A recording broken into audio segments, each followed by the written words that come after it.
Hi again, so it's just me popping up to wish you a happy Easter and also just kind of catch you up on what I've been up to the last few days. Originally, I was thinking that I would just do vlogs every week and just have a weekly update, but I think the last one at least really helped me to clarify where I was at and what I needed to do. Since then, I have made quite a good plan of action, I think, hopefully. We'll check on Tuesday when we have our first meeting. I think I am much clearer in my own mind where I want to go with the project, and I've actually come up with some ideas for the deliverables for my FMP as well.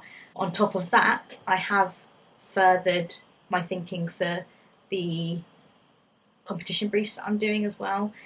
So it's all quite positive today, which I'm happy about and just feeling good. I think, as I said in my last vlog, I think that feeling of being satisfied and as though you're in a really good place helps to motivate you even more to carry on. I think because the end is so in sight now, it is still a month away, plus a day or something, but it's so close that I can now I think I can almost process the amount of time that we have and realistically think about what I can achieve in that time. Whereas when I have like 3 months stretched in front of me at the beginning of a project, I always really struggle to get started and knowing where to start. And I'm always concerned as well about where the project will go and if that will result in a good outcome.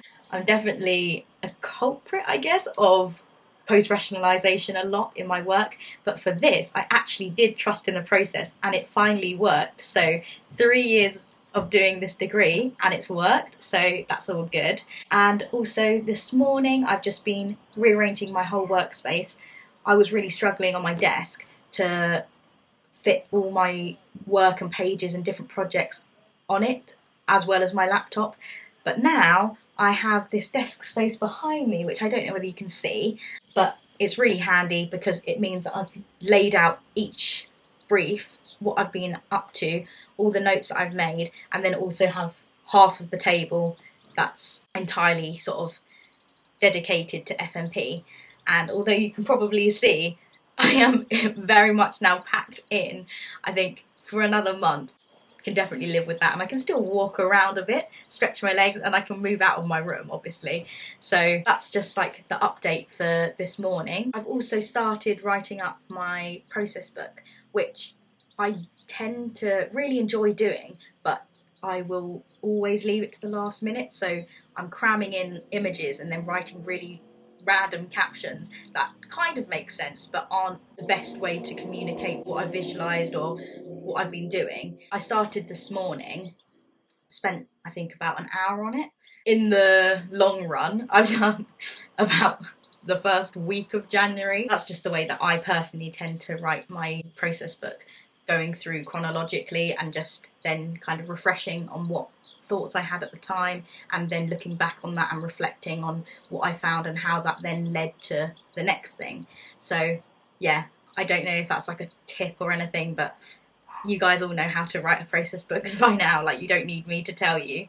In terms of progress on my FMP, I am now officially, although I haven't told a tutor yet, I'm pretty sure it's like written in an erasable pen, let's say. That is how sure I am on the outcome. But I'm gonna do a catalogue on belonging and also belongings, so the difference between that. And I've been interviewing people the last couple of days, all people from our class and then other people who I know outside of our class and just around our age group mostly, about belonging and what it means to them and where they feel they belong or who they belong with. And so if you want to get involved in my research, that would be amazing. I can just send you the questions and then feel free to answer them in your own time. So I'm going to put together a catalogue and then have all your experiences and different definitions and things, and then hopefully make it all nice and pretty and stuff, have some cool illustrations as well. I think if any of you guys want to contribute, it would be amazing if you could set aside maybe 10 minutes or something to visualise what belonging means to you or how it looks or from any of the questions that we discuss, kind of put together something, like it would be awesome. Like, I'm not expecting anything that would take you hours to produce or hours of conceptual thinking. It's just something nice to put alongside your contribution, and then I can also interpret what I found out from you guys. So that's my FMP. I've got a few other ideas that I still need to run through with a tutor to confirm that that's like the right track, but I'm really excited, which is always good in this industry.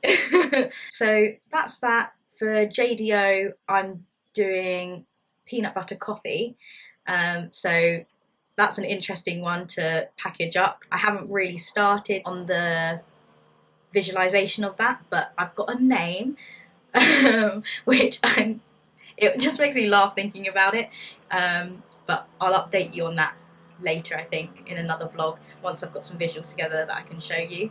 I'm doing DNAD Penguin. I still haven't completed that. I just need to make a few last adjustments. I think maximum that should take sort of 2 days of dedicated work to finish off, and then hopefully it will all be done. And then finally, I was originally doing the Dragon Rouge Taboos brief, but I didn't actually submit it in the end because I wasn't happy with it and I didn't think that it was developed enough or executed well enough. I've decided to submit that project into Creative Conscience just to kind of keep me going, because I really do enjoy the brief that I chose, which was periods.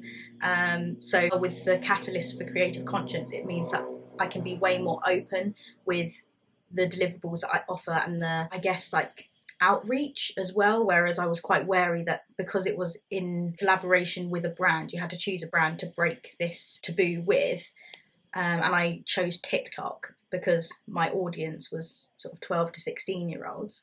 I felt that it was important to create videos and things like that, and content that I feel a bit out of my comfort zone producing, but with a bit more time and with the right contacts, I guess, I can get the videos done and at least put a good looking proposal together. So I'm excited about that. And I think that's all on the work front. I think just one last top tip for me for today is probably keep your workspace tidy. I'm terrible with this because although it does look like chaos, it's kind of like that organised chaos thing from MasterChef. So it looks like a mess, but I kind of know where everything is. And the way I've organised this desk behind me, there's a lot on it, but it is all ordered. So I think it's just important to start afresh in the next morning, just to tidy up your workspace and kind of work out the night before what you want to achieve the next day. So yeah, that's all from me. I hope you all have a lovely Easter weekend, wherever you are, whatever you're up to. And I will see you again soon. Bye!